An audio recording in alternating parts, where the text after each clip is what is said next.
Alright, welcome back to the sixth of 9 videos looking at the political frame. And what we're going to do during this particular video is look at the process of value claiming and how value claiming as a process works. But we're going to start off with a short example looking at Bill Gates and how he worked MS-DOS so many years ago. I guess it's almost 35 years ago now. So Bill buys MS-DOS from Tim Patterson for $50,000. He then offers to sell it to IBM for $80,000 48 hours later. Nice little tidy profit there by Bill in a very short period of time. But the third bullet's the big one, and that is he retained the right to license it. IBM thought they were getting a steal by buying it for $80,000. Little did they know they were giving up the majority of the money in that by allowing Bill to retain the right, because within 1 year he had licensed it to 50 other companies, and that continued to spread and grow and became the dominant source of income. It dwarfed the $80K purchase price. And IBM really never saw it coming, and allegedly Tim never saw it coming. So Bill was able to come in, see an opportunity, value claim it, and make a tremendous amount of money off of a very small investment in a very short period of time. All right, let's look at that as a process now. And you've got a couple of components here.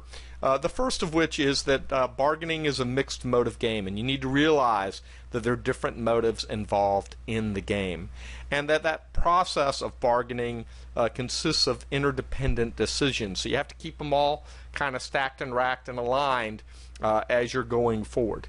You want to be able to control uncertainty. The more you can control the other player's level of uncertainty, the more you know, the less they know, the more powerful you will be.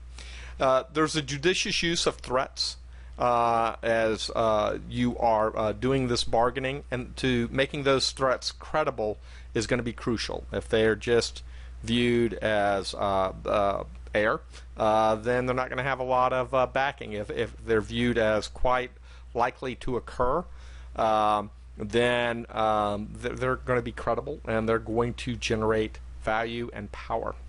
And then you also need to calculate the appropriate level of threat.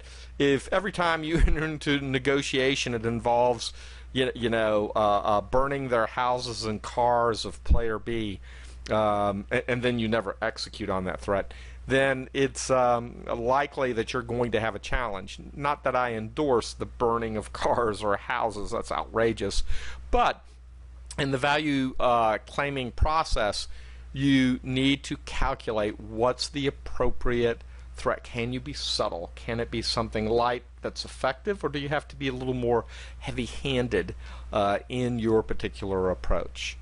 All right, well, man, a lot to think about in this idea of value claiming. Many of us look at this as a value creation process, but understanding how a value claimer works will be important. And if you're a value claimer, maybe you've mixed something here, or maybe you already understood these things, this idea of controlling uncertainty and use of threats and sanctions, and calculating the appropriate level of threat. A lot of dynamics going on to be successful in the value claiming process. All right, well, very good. That concludes, or this concludes, the short video looking at value claiming by providing an example using MS-DOS and IBM and Bill Gates and Tim Patterson from almost 30 years ago, and then looking at it as a process. So what we're going to do in the next video is look at morality and politics. Ooh, two words that sometimes folks don't believe go together. And we'll finish that video up by looking at the 4 principles for moral judgment. All right, well, that finishes this sixth of 9 videos looking at the political frame, and need you to study hard, and I look forward to seeing you in the next video.